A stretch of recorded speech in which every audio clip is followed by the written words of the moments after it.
요 앞에 두 자리 있어요. 자, 할렐루야. 한번 옆 사람하고 축복합니다. 주님의 이름으로 축복합니다.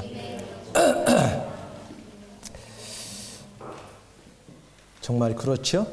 아멘. 자, 사랑하는 여러분, 지난 한 주간 또 1월 한 달도 어느덧 주님 은혜 안에서 우리가 가정과 일터와 학업의 현장에서 열심히 일하면서 평안하게 승리의 삶을 산 줄 압니다. 오늘 2026년도 2월 1일 첫째 주일을 맞이해서 비가 오는 가운데서도 주님을 사랑해서 주의 전에 나와 온 마음 다 예배 드리시는 여러분들, 또 형편상 실황으로 참여해서 함께하는 여러분 모두를 성삼위 하나님의 이름으로 환영하고 축복하고 사랑합니다. 아멘. 우리 교회 2월달 표어가 교회를 위하여 기도하는 달로 정하였습니다. 2월달 여러분들 교회를 위해서 기도 많이 해주시기 바랍니다. 할렐루야. 뭔가 2월달 또 결정되어야 될 부분들도 있을 것 같아요. 그래서 여러분이 기도하면 그것이 무엇이든지 간에 하나님께서 선하게 인도하실 줄 믿습니다. 그래서 성경에 나와 있는 교회와 관련된 내용을 가지고 설교를 하려고 오늘 합니다. 오늘 우리들이 함께 읽은 내용은 초대교회였던 데살로니가 교회에 관한 말씀인데, 데살로니가 교회는 사도 바울이 2차 전도 여행을 하면서 유럽에서 빌립보 교회 다음으로 두 번째 세웠던 교회입니다. 한번 좀 올려줄래요? 이 바울은 데살로니가 교회를 세우면서 좀 극심한 유대인들의 방해 공작과 핍박 때문에 한 3주 정도 그곳에 머물고 복음을 전하고 교회를 세우고 떠날 수밖에 없었습니다. 요게 가이사랴, 그 다음에 구보로 저 위에 안디옥이 나오죠. 안디옥은 오늘날 이제 그 당시는 성경은 수리아 안디옥으로 하는데 오늘날 터키에 소속한 지역이에요. 지금도 가면 교회가 하나도 없는데 너무 안타깝긴 하죠.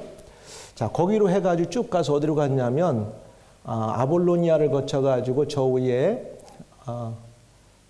드로아, 네아폴리, 빌립보가 첫 번째 교회를 세웠고, 바울과 실라가 감옥에 gat혔는데 막 찬양했더니 옥토가 흔들리고 무너져가지고 천사가 이 바울을 끌어냈었던 빌립보 교회.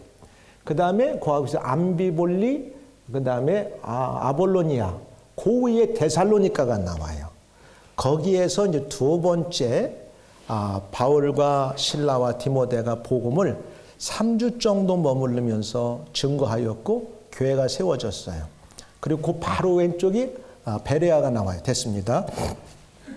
그때 3주 정도 복음을 전했는데 유대인들이 얼마나 극심했는지 몰라요. 그럼 왜 유대인들이 있었을까? 이미 흩어진 디아스포라 유대인들과 그 지역의 그리스 사람들이 그 당시에 한 12만 명 정도가 데살로니가라고 하는 도시에서 살고 있었기 때문에 어마어마한 큰 도시였습니다.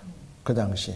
그러다 보니까 바울이 회당에 가서 복음을 전하는데, 회당은 보통 유대인들이 하나님께 예배를 드리는 장소다 보니 꼭 바울이라는 이 사람이 여호와 하나님만을 얘기하는 게 아니라 예수 그리스도가 구세주라고 하는 그리스도교 복음을 전한다. 그것 때문에 유대인들은 발끈해가지고 바울을 못 살게 굴었어요. 그래서 3주 이상을 머물지 못하고 베라라고 하는 그 옆으로 한 73km 정도가 떨어진 곳에 이동해서 복음을 전하는데 거기까지 달려와가지고 바울을 못 살게 굴었어요. 그래서 어디로 갔냐면 그 베레아에서 잠시 복음을 전하다가 바울이 그 형제들에 의해서 베레아에서 더 이상 복음을 못 전하고 해안가로 배를 타고 오늘날 그리스의 수도인 아테네로 이제 옮기게 됐어요. 그러면서 그 베레아에 누가 있었냐면 잠시 디모데와 실로아노라고 하는 신라가 잠깐 남았었어요. 그리고 형제들에 의해서 배를 타고 아테네에 도착한 바울은 그 돌아가는 형제들에게 이렇게 부탁을 합니다.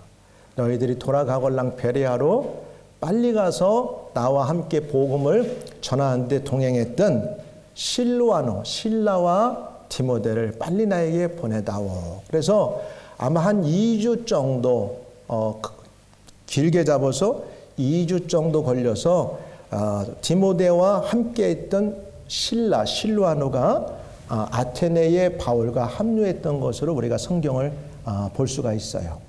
그런데 거기에서 이제 바울이 야, 디모데야, 아무래도 저 위에 데살로니가 교회와 성도들이 너무 걱정이 되고 불안하고 염려가 되니 네가 좀 다시 그 데살로니가 교회에 올라가서 그 교회가 지금 어떻게 지금 상황이 전개되고 있고 그 데살로니가 성도들은 어떤 입장에 있는가 지금 알아보고 오너라. 디모데에게, 믿음의 동역자여 아들 같은 디모데에게 이제 고린도에 이제 그 아테네에서 돌려보냈어요. 그렇게 해가지고 올라갔고, 그 다음에 이제 아테네에서 복음을 전하다가 그 옆에 고린도로 이제 바울은 옮겼죠.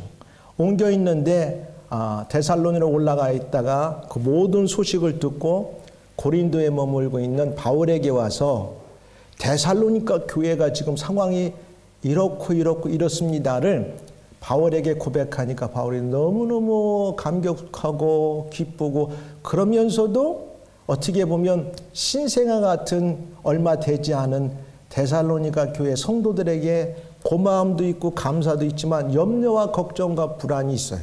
언제까지 그들이 이 믿음 안에서 잘 견디고 버틸 수 있을까? 그렇잖아. 거기에 대해서 다시 편지를 쓴 것이 뭐냐면 데살로니가 전서가 되겠어요. 그래서 오늘 우리가 읽은 데살로니가 전서는 고린도에 머물면서 바울이 디모데를 통해서 데살로니가 교회의 소식을 듣고 나서 칭찬과 격려와 또 그 다음에 그들에게 염려와 어떻게 앞으로 신앙 안에서 잘 유지해야 될 건가를 하는 마음으로 편지를 썼던 것이 데살로니가 전서였어요.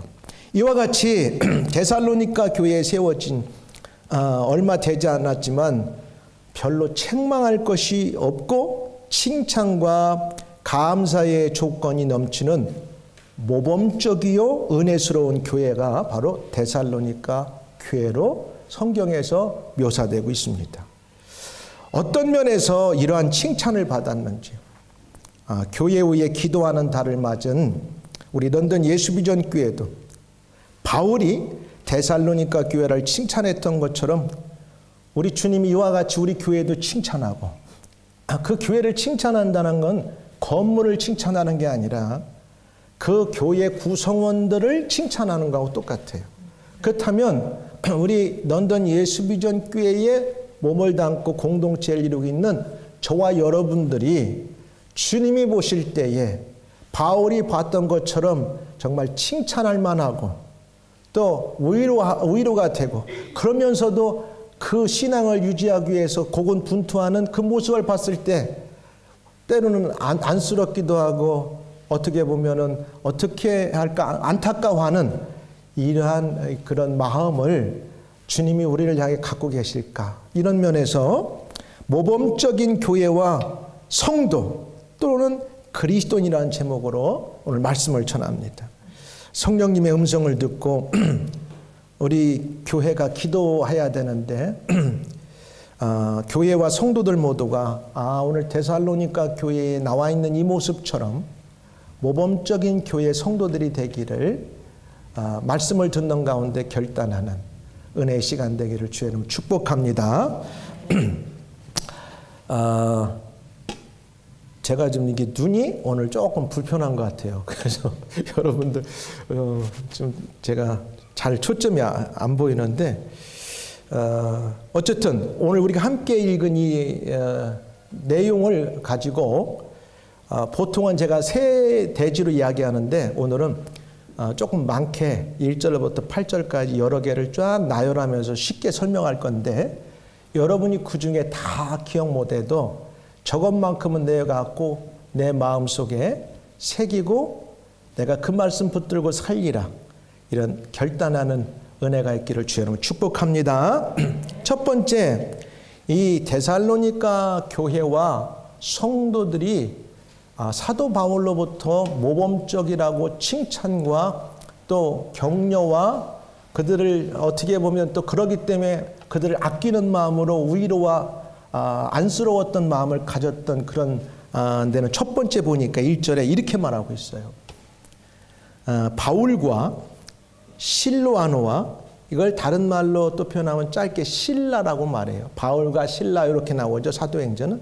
실로아노와 디모데는 하나님 아버지와 주 예수 그리스도 안에 있는 데살로니가인의 교회에 편지하노니 은혜와 평강이 너희에게 있을지어다. 바울이 그의 서신서들을 보면 늘 인사할 때 이런 문구를 항상 씁니다. 우리도 편지를 쓰거나 또 어떤 글을 쓸 때 대부분 서두와 그 다음에 그 마지막 마감이 되게 쓰는 패턴은 비슷해요. 근데 바울은 항상 은혜와 평강이 함께 하기를 원한다는데, 중요한 게 이 데살로니가 교회는 세워진 지 얼마 안 되는 신생 교회였고 성도들이었어요.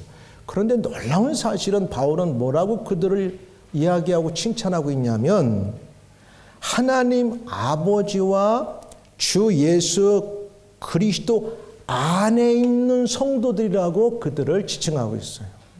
나는 여러분들이 하나님 아버지와 주 예수 그리스도 안에 있는 믿음의 성도들이고 하나님의 자녀들인 줄 믿습니다. 이게 굉장히 중요한 거예요. 세상을 살아가면서 성공하는 사람들을 보면 대부분의 사람들은 어떤 데 가면 항상 이너 서클에 들어가서 최선을 다해서 그 조직을 위해서 충성하고 봉사합니다. 그러지 않은 사람들이 성공하는 예는 별로 없어요. 그래서 나는 여러분들이 어디 가서도 항상 주변에 맴도는 사람들로 인생을 살지 말고 어느 조직에 가면 그게 옳다 생각하면 점점 안으로 들어가고 핵심으로 들어가서 그 안에서 여러분들의 진실성과 여러분들의 능력을 발휘할 수 있기를 주의 여러분 축복합니다. 그 안에 있다고 하는 게 굉장히 중요해요. 바울의 신학 가운데, 바울의 복음 가운데 잘 보면 엔 크리스토스라는 말을 많이 써요. 그리스도 안에서. 저와 여러분들은 예수 그리스도 안에서 구원받은 사람들이고 예수 그리스도 안에 살고 있는 사람들이고 예수 그리스도 안에서 하나님을 만났고 하나님의 자녀가 됐고 하나님의 나라의 백성이 됐다고 하는 사실입니다. 이게 in Christ라고 하는 말이 굉장히 중요해요. 바울에게 있어서. 나는 여러분들이 오늘도 하나님 아버지와 주 예수 그리스도 안에 내가 속했다고 생각하기 때문에 이 날은 내 날이 아니고 주의 날이기 때문에 내가 그리스도 안에 속한 사람으로 하나님 안에 속한 사람으로 그분 앞에 나가 예배를 드리고 그분과 좋은 관계를 맺기 위해서 이 자리에 나온 줄 믿습니다. 이게 굉장히 중요해요. 만약에 바울이 들었을 때 야, 그들이 아직도 예수님 안에서 들어오지 않고 그 유대인들의 어떤 유혹이나 유대인들의 어떤 압력이나 그들의 괴롭힘 때문에 여전히 예수님을 믿을까 말까 중간지대에 서 있고 아직도 그 주변 바깥에도 맴돌고 있구나 이랬다면 바울이 그렇게 말하지 않았을 거예요. 사랑하는 여러분, 이렇게 소속이 중요한 거예요. 바울은 너희들이 신생교회고 얼마 되지 않았는데 하나님 아버지 안에 주 예수 그리스도 안에 너희들이 있다고 내가 들으니 너무너무 내가 기쁘다. 할렐루야. 나는 여러분들이 놀아도 예수님 안에서 놀기를 바랍니다. 학업을 해도 하나님 아버지 안에서 하기를 바랍니다. 인생을 설계하고 살아도 여러분이 혼자 하려고 하지 말고 사람들이 중심이 되지 말고 하나님 아버지 안에 예수 그리스도 안에 여러분의 인생을 시작하고 여러분의 인생을 꿈을 꾸고 그걸 향해 전진해 나갈 수 있기를 주의 이름으로 축복합니다. 심플한 것 같지만 굉장한 의미가 있어요. 이 사상을 알게 되면 어떻게 감히 내가 하나님의 밖에서 우리가 움직일 수 있어요. 응?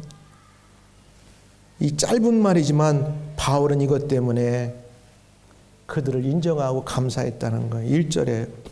그 다음에 두 번째는 보니까 3절에 이렇게 나오는데 야 너희들에 보니까 믿음의 역사가 있다고 내가 들었다는 거야. 믿음의 역사라고 하는 건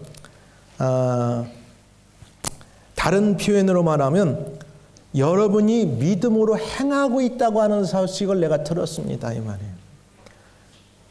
저와 여러분은 지난 한 주간도 한 달을 살면서도 믿음으로 행하며 산 줄 믿습니다. 오늘도 저와 여러분이 믿음으로 행하기 때문에 이 날을 귀하게 여겨서 믿음의 행보를 하기 위해서 이 자리에 나와 예배 드리는 줄 압니다. 할렐루야. 이게 뭐 어쩌라고 그냥 왔어. 그럴 때 할지라도 그게 믿음의 행위예요. 행위. 어떤 사람은 그래 오늘만 주일이냐? 그냥 내 식으로 살자 하는 사람도 있는데 어떻게든지 이 날은 내 날이 아니니까 주님의 날은 주님을 기쁘시게 하고 하나님을 예배하는 날이니까 내가 정말 피치 못해서 어쩔 수 없어서 내가 예배는 못 드리고 교회는 못 간다 할지라도 이 날만큼은 내가 하나님을 예배하는 날로 주님 앞에 내가 예배하는 날로 내 믿음의 행위를 보이고 나타내야지. 이게 그리스도인의 정체성이지. 이러면서 여러분이 움직이는 그 자체가 믿음의 행위라는 사실입니다. 할렐루야. 그러니까 바울이 들었어요. 누구한테? 디모데가 갔다 오더니 선생님 그 데살로니가 교회 성도들이 그 유대인들의 막 괴롭힘과 핍박과 협박 속에서도 하나님을 부인하지 않고 예수 그리스도가 구세주라는 걸 부인하지 않고 믿음으로 행하는 것을 내가 목도하고 왔습니다. 그니 바울이 얼마나 기분이 좋은지 몰라.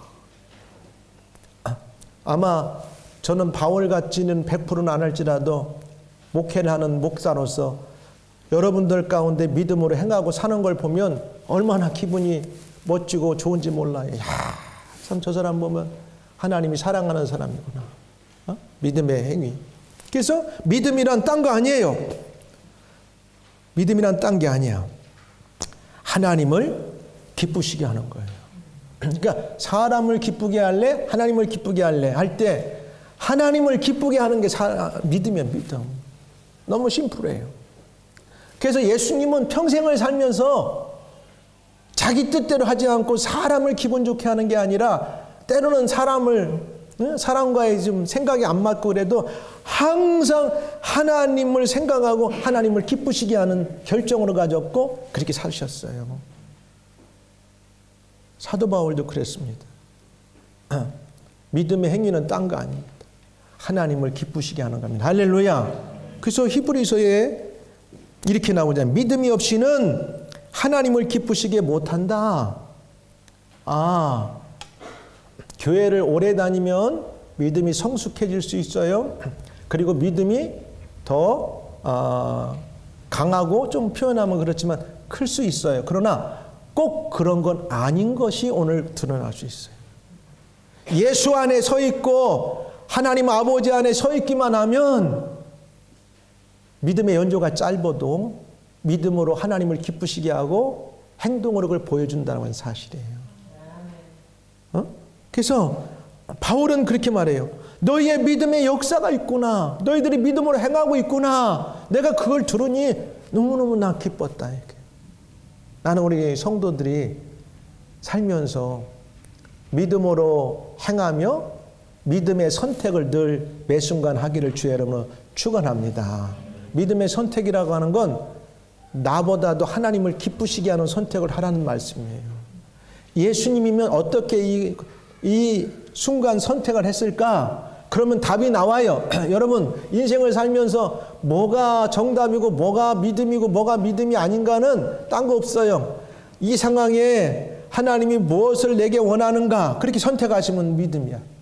이 상황에 주님은 뭘 기뻐하실까 그걸 따라서 선택하는 게 믿음의 행위고 올바른 선택이 믿음에 있어서 내가 즐거운데 주님은 싫어하시는 것 같아. 그럼 믿음의 선택은 아니에요. 나를 위한 선택이죠. 할렐루야. 아멘. 예, 그런 거예요. 그래서 교회가 세워진 지 얼마 안 되고 믿음의 연조들이 짧은 데살로니가 교인들이었지만 이들에게는 하나님을 기쁘게 하는 그 믿음의 행위들이 있었구나. 여러분 인생을 살면서도 사람을 만나고 비즈니스를 하고 사회생활을 하면서도 하나님을 기쁘게 하는 행위에 믿음의 선택을 하며 살아가기를 주여름 축복합니다. 이게 믿음의 사람들이 살아가야 돼. 그렇지 않으니까 늘 세상이 믿는 사람들이 많은데도 서로 불신하고 우리들끼리 때로는 하면 안 되는데 저는 그래서 교회가 혹시 실수해도 교회를 막 요구하고 싶지 않아요. 사람들이 모이니까 5만 가지 사람이 다 모이잖아. 병원 가봐요. 거기에는 아프면 다 와요. 거기는 세상 말로 돈 많은 사람도 아프면 오는 곳이고 지식이 많은 사람도 오는 곳이고 또 그렇지 못한 사람도 아프면 오는 곳이고 병원 가면 남녀노소 빈부귀천이 없이 아프면 다 고치러 와. 교회도 똑같아요. 그럼 문제 많지. 그럼 뭘 그렇게 교회가 다 욕을 먹어야 되는데.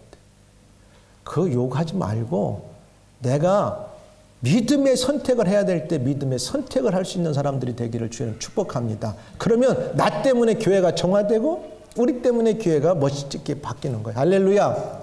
때로는 답답할 때도 있어요. 저 사람 왜 그렇게 해가지고 교회 욕 정말 많이 먹네. 어떻게 하겠어. 우리라도 가능하면 안 하기를 주님의 이름으로 축복합니다. 나도 실수할 수 있어요. 여러분도 실수할 수 있어요. 실수하되 깨달으면 빨리 돌이키는 주님 앞에 회개하고 올바르게 살려고 하는 믿음의 행위를 갖기를 주의 이름으로 축복합니다. 이게 믿음의 행위예요. 근데 말로만 믿음을 말하면 안 돼요. 행함이 있어야 된다고 했잖아요. 행함이 없는 믿음은 죽은 믿음이에요. 여러분 교회 오려고 1시간 넘는 거리에서 아침에 닦고 그 다음에 예쁘게 꾸미고 하나님 앞에 예배드려 오느라고 얼마나 수고들 많았어요. 이게 믿음의 행위예요. 그게 그렇게 해? 나 그냥 안 가도 다 예배 드리는데 주님은 누굴 더 원할까? 아니요. 여러분들이 회사가 허용하는 범위에서 재택하지 내가 집에서 혼자 재택하고 싶다고 회사 나오라는데도 계속 안 가면 어떻게 해? 그 다음날 여러 번 안 가면 나오지 마세요. 이렇게 얘기한다고. 회사가 허용하는 범위에서 재택을 하는 거죠. 그렇지 않겠어요? 중요한 거예요. 행함이 있어야 믿음인 거예요. 우리가 믿음으로 구원받지만 구원받은 사람의 responsibility는 뭐냐면 구원받은 사람이 살아야 되는 하나님의 말씀의 규칙이 있어요. 주일은 하나님께 예배하는 날, 주의 날, 그 다음에 하나님께 하지 말라고 하는 건 하지 말아야 되고 한 것이 하지 말라고 한 게 한 개 있으면 어떻게 하라 그랬어? 회개하라, 고백하라, 씻음 받아라 그렇게 하는 거예요. 그리고 다시 한번 일어서는 거예요. 아멘? 이게 믿음이에요. 그래서 야고보서 2장 14절에 이렇게 말해요. 내 형제들아 만일 사람이 믿음이 있노라 하고 행함이 없으면 무슨 이익이 있으리요? 구원을 못 받는다는 말은 아니에요. 그렇게 구원받은 사람의 모습이 나타나지 않는다는 거예요.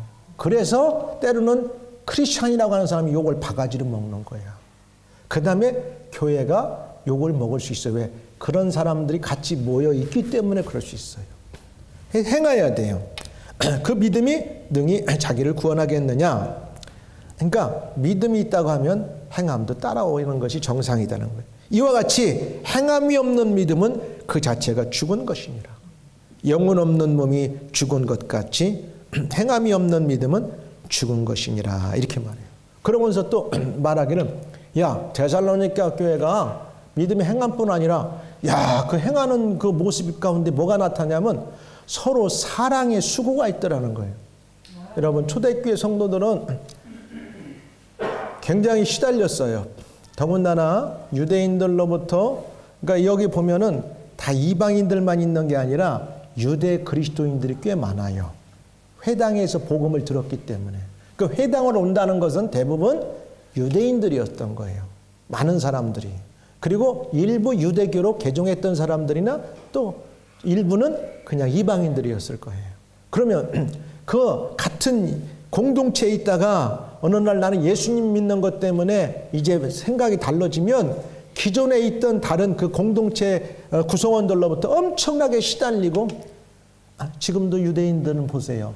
자기들끼리 얼마나 경제 공동체가 똘똘 뭉쳐서 집 살 때도 간판도 안 붙여놔. 웬만한 사람은 자기들끼리 다 통해서 집을 사고 판대. 내가 들어보니까, 야, 무서워요. 대단하죠. 그러니 그 당시에도, 야, 저거 우리 공동체에서 한번 린치시키고 왕따시켜가지고 직업도 못 갖게 만들고 지가 어디까지 버티나 보자.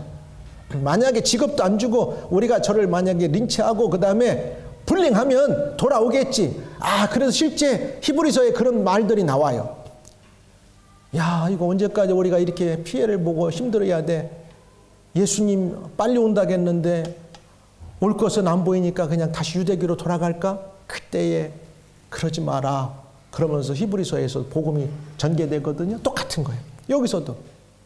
그러니까 사랑의 수고는 뭐냐면 어려움 당하는 성도들끼리 서로 허리띠를 졸라매고 서로를 인커리지하고 돕는 거예요. 사랑의 수고를 하는 거예요. 그래서 사랑의 수고를 한다는 말인데, 사랑의 수고가 있는 교회 성도들이에요. 서로를. 여러분, 이 사랑의 수고라는 말은 너희의 믿음의 역사, 너희 믿음의 행함이 있었고 사랑의 수고가 있었는데, 좀 뭐라고 하냐면 labor of love라고 그래요. labor라는 것은 뭔가 고통이 따르는 거 아니에요? 그냥 쉬운 게 아니라니까. 이 사랑의 수고는 고통이 따르는 그 누군가의 희생이 있어야 되는 거야. 레이버에. 그래서 이 헬라어에 뭐라고 나오냐면 코포스테스 아가페스라는 말인데, 이 수고라는 말인 코포스는 빵을 막 부숴버리는 거야. 빵가루를 만들어가지고. 그러니까 외국에 살다 보니까 찹쌀로 만드는 게 뭐지? 인절미 먹을 때 콩가루 없어가지고 테스코 가가지고 카스테를 사다가 빵가루 만들어가지고 우리가 그 콩고물 대신 썼잖아요. 막 그냥 부시는 거야, 이렇게. 완전히 가루를 만드는 거지. 이 수구가 빵가루를 완전히 그냥 갈아서 가루를 만드는 걸 가리키는 거예요. 수구가 지금. 그러니까 누군가는 이 사랑을 덧입기 위해서는, 다른 누군가는 그 사랑을 덧입도록 가기 위해서 자기가 희생되고 자기가 낮아지고 자기가 고통을 겪어야 되는 레이버를 겪어야 된다는 사실이에요. 믿음의 공동체를 이루는데 이런 희생이 따르는 거예요. 그러니까 교회가 이런 거예요. 할렐루야. 집안에서도 이러는 거예요. 엄마 아빠가 둘 때 열심히 일하는 거예요. 그 엄마 아빠의 일하는 게 있으니까 자녀들은 어릴 때 넉넉하게 성장하게 되어 있는 거예요. 엄마 아빠의 수고와 그 막 희생이 있기 때문에 그렇습니다. 그러니까 기쁜 마음에서 행하는 힘든 행위를 뭐라고 하냐면 사랑의 수고라고 말해요. 수고는 스러운데 기쁨으로 하는 거야. 아이들 하면서 막 그냥 내가 그냥 그냥 죽겠어. 그냥 그만하고 싶어. 물론 가끔 너무 속상해. 그 수고하는 거에 따라오지 않고 엉뚱한 짓만 하고 속만 쓰기면 부모는 때로 속상할 수 있지만, 대부분은 부모들은 자녀들을 위해서 즐거운 마음으로 이렇게 하는 거예요. 그만해도 돼. 아니, 걱정하지 마. 나 괜찮아. 할 수 있어. 그래서 그렇게 하는 거예요. 그게 뭐냐? 사랑의 수고를 말하는 거예요. 복음 안에서 서로 힘겹고 외부의 시달림과 협박과 어떤 그 압력이 있는데 그 안에서 누군가는 그 어려운 자들을 돌보고 있고 그들을 격려하고 있고 그들에게 먹을 것도 나눠주고 그들에게 때로는 직장도 주기 위해서 자기 걸 나눠 쓸 수 있는 이런 모습들이 보일 수 있는 거죠. 이게 사랑의 수고라는 거예요. 오늘날 사랑의 수고가 얼마나 존재하는지 나는 여전히 하나님의 통치가 이 땅에 임하고 예수 그리스도가 우리 안에 계신다면 여전히 우리 안에 풍성한 사랑의 수고가 존재한다고 믿습니다. 근데 이 사랑의 수고 세상에는 이렇게 가르치지 않아요. 양육강식을 가르쳐요. 네가 경쟁에서 지면 너는 도태되는 거야. 네가 이겨야 돼. 네가 사랑의 수고를 다른 분에서 하는 건 한도가 있어. 그렇게 하면 안 돼. 그렇지. 무조건 당하는 건 안 되지만은 세상은 그렇게 가르치지 않아요. 그러나 복음은 사랑의 수고를 가르쳐요. 내가 누군가를 위해서 헌신할 때 한 영혼이 구원받게 되고 내가 조금 내 것을 양보하고 내가 다른 사람을 배려할 때 그 사람이 풍성해지는 세상. 주님이 이렇게 우리를 위해서 하셨어요. 하나님이 이를 위해서 우리에게 하셨어요. 이게 복음인 거예요. 이게 교회가 추구해야 될 복음의 본질이고 성도들이 이것을 위해서 모여있는 공동체라고 하는 사실이에요. 우리 혼자만 잘 먹고 잘 사는 게 아니라 어떻게 하면 우리를 통해서 주변의 사람들이 영과 여기 건강하고 바르게 살아갈 것인가. 요한복음 3장 16절에 그래서 이렇게 말하잖아요. 하나님이 세상을 이처럼 사랑하사. 이처럼 사랑을 얼마만큼? 자기 아들 독생자를 줄 만큼 사랑한 거예요.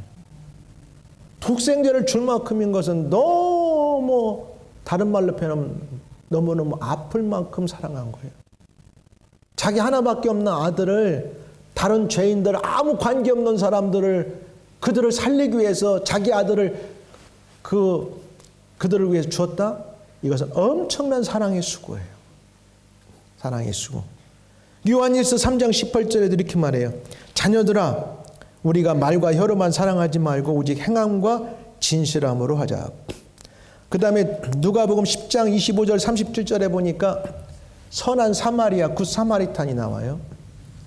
어느 한 번은 이제 예수님에게 올무를 걸라고 율법사들이 찾아와서 물어봐요. 선생님, 세상에서 가장 중요한 율법은 뭡니까? 이렇게 물어봐. 근사하죠? 성경의 대가들처럼 예수님께 물어봤어요.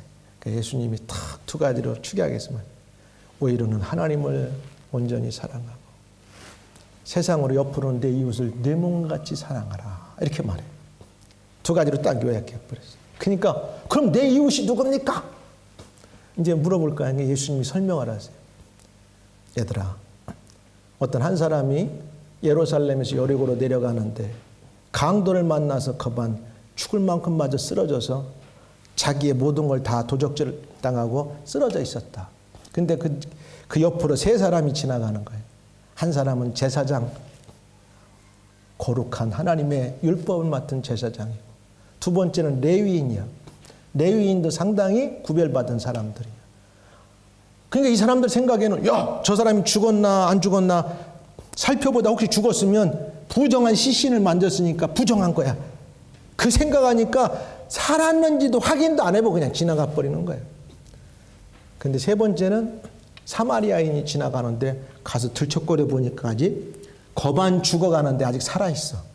그러니까 자기가 가는 데에다가 이 사람을 들쳐매고 여관까지 가서 자기 포도주와 갖고 있는 음식을 다 이렇게 내서 닦아주고 그 다음에 그 사람에게 음식을 주고 여관 주인에게 말해요. 내가 2데나리온을 줄 테니까 이 사람을 잘 돌보고 돈이 더 들어가면 내가 다시 이 길을 돌아올 텐데 그때 내가 더 줄 거니까 이 사람 잘 돌봐주라. 그때 예수님이 이런 말씀을. 그럼 이 세 사람 중에 강도 만난 자 이웃은 누구냐? 물어보니까 말은 잘해.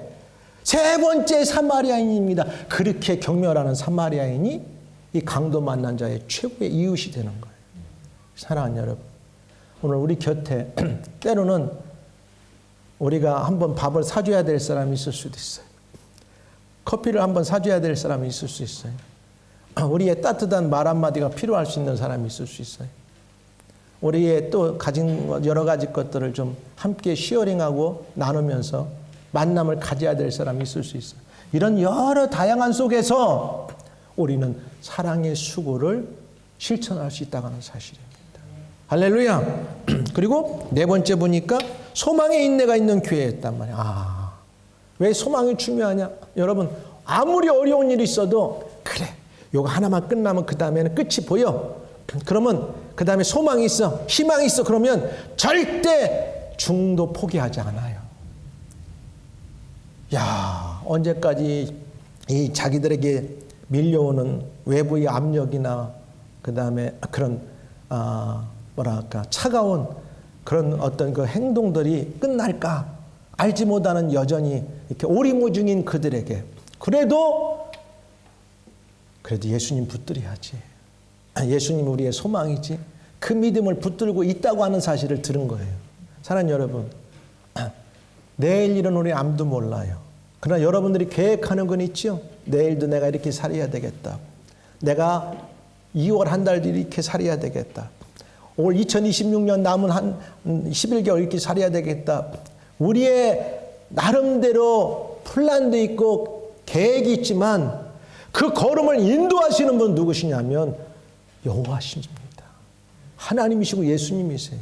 그러니까 우리의 소망은 누구에게 둬야 되냐? 예수님께 둬야 돼요. 할렐루야. 그 말을 하는 거예요. 그때나 지금이나 똑같아요. 우리가 살아가는 소망을 예수님께 두고 하나님께 붙들고 살아가기를 주의 이름으로 축원합니다.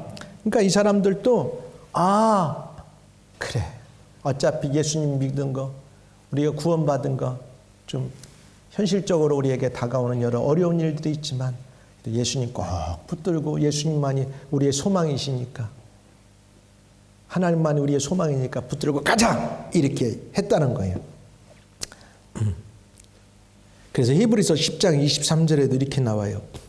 또 약속하신 이는 미쁘시니 우리가 믿는 도리의 소망을 움직이지 말고 굳게 잡아라. 나는 여러분들이 일생을 살면서 어떠한 일을 만나고 어떠한 환경 속에 놓여도 예수님이 우리의 소망이라고 하는 사실을 반드시 잊지 말고 붙들고, 우리 교회도 그렇고 여러분의 가정도 개인도 2월 한 달도 나머지 11개월 이렇게 돌파하고 전진하며 살아가기를 주여로 축복합니다. 그 다음에 5절에 보니까 이는 우리 복음이 너희에게로 말로만 이른 것이 아니라 또한 능력과 성령과 큰 확신으로 된 것임이라. 우리가 너희 가운데서 너희를 위하여 어떤 사람이 된 것은 너희가 아는 바와 같으니라. 이건 조금 여러분들이 읽어도 약간 이해하기 어려운데, 이것은 그 바울에 대한 감사, 그 다음에 자기들에게 복음을 전해준 사도 바울과 디모데와 실로아노에게 감사를 갖고 있었다는 것을 이렇게 표현한 거예요. 다른 버전으로 보면 좀 쉬울 거예요. 그것은 우리가 여러분에게 전한 기쁜 소식이 말로만 아니라 능력과 성령과 큰 확신으로 전해졌기 때문입니다. 우리가 전한 것은 사람의 말이 아니라 사람을 살리고 그 다음에 능력을 주는 생명의 말씀이기 때문에 그것을 알아차린 그 데살로니가 성도들은 뭐라고 하냐면, 우리가 여러분과 함께 있을 때 여러분을 위해 어떻게 생활했는지는 여러분이 잘 알고 있습니다 하면서, 이 사람들이 그 사도 바울과 그 일행들에 대해서 그들이 어떻게 그들 안에서 복음을 전해주고 예수 그리스도의 어떤 그 모습을 그들을 통해 보여줬는가를 표현하는 말씀. 사랑하는 여러분, 교회가 세상 가운데서 세상의 외압으로부터 여러 가지 사탄에 보이지 않는 영적인 공격과 때로는 외부적인 여러 일들을 우리가 만났을 때 함께 이 길을 돌파하고 가기 위해서는 때로는 하나님께서 세운 저 같은 목회자들의 말씀을 듣고 함께 가는 은혜가 있어야 될 줄 믿습니다. 제가 전하는 말이 여러분 들을 때 사람의 말로 듣지 말고 하나님의 말씀으로 듣고, 그러면 여러분에게도 은혜가 있고 능력이 되는 말씀인 줄 믿습니다. 할렐루야. 그랬어요.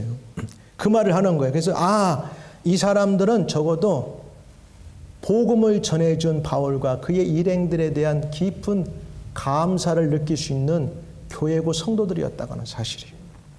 데살로니가전서 5장 12절 13절에도 보면 이렇게 말해요. 형제들아, 우리가 너희에게 구하노니 너희 가운데서 수고하고 주 안에서 너희를 다스리며 고난하는 자들을 너희가 알고. 이것은 다른 버전으로 보면 좀 쉬워요. 형제 여러분, 주님을 섬기는 일에 여러분을 지도하고 가르치는 분들의 수고를 잊지 마십시오. 이렇게 표현하고 있어요. 이게 멋진 교회예요. 대부분 이게 안 되면 이게 불협화음이 생기고 아름다운 공동체가 아니에요. 그래서 하나가 되기 위해서는 말씀을 전달하는 세운 하나님의 일꾼들과 함께 인정하고 하나가 돼서 전진하는 거예요. 할렐루야. 그럼 여러분의 삶에 하나님의 은혜가 임할 줄 믿습니다. 6절에 보니까 또 뭐라고 나오냐면 7절, 6, 7절에 이 사람들은 본이 되는 성도들이었다는 거예요. 또 너희는 많은 환난 가운데서 지금 그렇죠? 환난을 겪고 있어. 여전히. 주변에 사람들로부터 성령의 기쁨으로 말씀을 받아 우리와 주를 본받은 자가 되었으니. 사도 바울과 예수 그리스도를 임미테이트 해가지고 환난을 당하지만 잘 버티고 있는 거야. 그래서 본받은 성도들이 되었다는 거예요. 여러분, 신앙도요, 신앙 좋은 사람들과 함께 있으면 신앙이 단단해져요. 근데 신앙에 있어서 항상 포지티브 하지 않고 항상 네거티브 얘기하는 사람들, 그 다음에 교회나 공동체에 대해서 포지티브보다는 네거티브 하는 사람하고 있으면 여러분의 신앙이 본이 되지 못해요. 여기서도 보면은 여러분은 많은 고난 중에서도 성령님이 주시는 기쁨으로 하나님의 말씀을 받아들여 우리와 주님을 본받는 사람들이 되었습니다. 나는 여러분들이 신앙 좋은 사람들을 본받고, 그 사람들은 바울이 왜 자기를 본받으라고 해요? 나는 주님을 본받았다고 말해요. 신앙 좋은 사람들과 함께 가면은 여러분의 믿음도 좋아지고 본받는 자들이 되길 주의 이름으로 축원합니다. 그래서 이 사람들은, 데살로니가 교회 성도들은 본받는 성도들이었어요. 어떤 사람들은 말씀을 들어도 절대 좋은 걸 본받지 않고 또 예수님의 어떤 롤모델을 따라가지 않는 경우들이 있는데, 본받는 나는 성도들이 되기를 주의 이름으로 축복합니다. 그리고 마지막 보니까 7절에도 이렇게 말해요. 그러므로 너희가 마게도냐와 아가냐에 있는 모든 믿는 자의 본이 되었느니라. 바울을 본받고 예수님을 본받으니까 이 사람들이 어떤 롤모델이 됐냐면 아가야와 마게도냐에 있는 그리스 전체의 본이 되는 성도들이 됐어요. 사람은 누구랑 같이 있느냐에 따라서 그 인물이 커질 수도 있고 멋지게 인생이 성공할 수도 있어요. 그렇죠? 정치하는 사람도 누구 밑에 가느냐에 따라서 멋지게 나중에 커질 수 있고, 학문하는 사람도 누구의 밑에 가느냐에 따라서 그 학문이 꽃을 필 수 있는 것이고, 그런 거예요. 그러니까 여기 보니까 그러므로 너희가 마게도냐와 아가냐에 있는 모든 믿는 자의 본이 됐어. 왜? 이 사람들이 바울의 복음대로 본을 삼았고, 바울은 예수 그리스도를 본을 삼았는데 그것을 자기들의 본으로서 보니까 다른 사람들이 볼 때 이야, 그 데살로니가 교회와 성도들 정말 멋지구나, 본이 됐다는 거예요.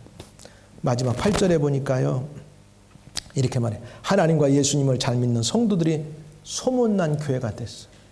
본이 되다 보니까 나중에 성도들과 교회가 소문났다는 거예요.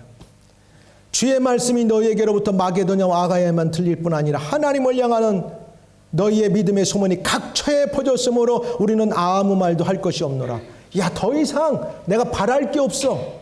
너희들이 세워진 교회가 얼마 되지도 않고 믿음의 연조가 짧은데도 얼마나 모델이 잘 되고 있는지, 아가야와 마게도냐, 그 다음에 복음이 전파되는 온 지역에 너희들이 소문 다 나버렸어. 이 정도면 그 사람들은 성공한 사람들. 나는 여러분들이 인생의 성공자가 되기를 원합니까? 누구의 입에서 그 사람 괜찮다고 하면 그 사람 반드시 성공하게 돼 있어요. 그 사람 괜찮아, 멋진 사람이야, 믿을 만한 사람이야, 이런 사람들, 사람의 입에서 오르고 내리기만 하면 반드시 그 사람들은 세상에서 앞서가게 되어 있습니다. 위에 올라가게 되어 있습니다. 성공자로 살아갈 수 있습니다. 왜 그런 줄 알아요? 모든 사람이 그를 올려주기 때문에 그래요. 사랑하는 여러분, 소문난 맛집 있으면 여행 중에도 찾아가는 거 아니겠어요? 나는 우리 교회가 저와 여러분들이 런던에서 신앙생활하면서 소문나고 야, 그 사람 멋지다. 그 사람 보니까 그 사람 어디 교회 나가는지 멋지다. 그래서 우리 교회가 소문나고 그냥 세상적으로 소문나는 게 아니라 믿음의 본을 보이면서 멋진 신앙인으로서 살아간다고 하는 그런 것들이 다른 사람의 입에서 나오면 그 교회 확실한 교회야.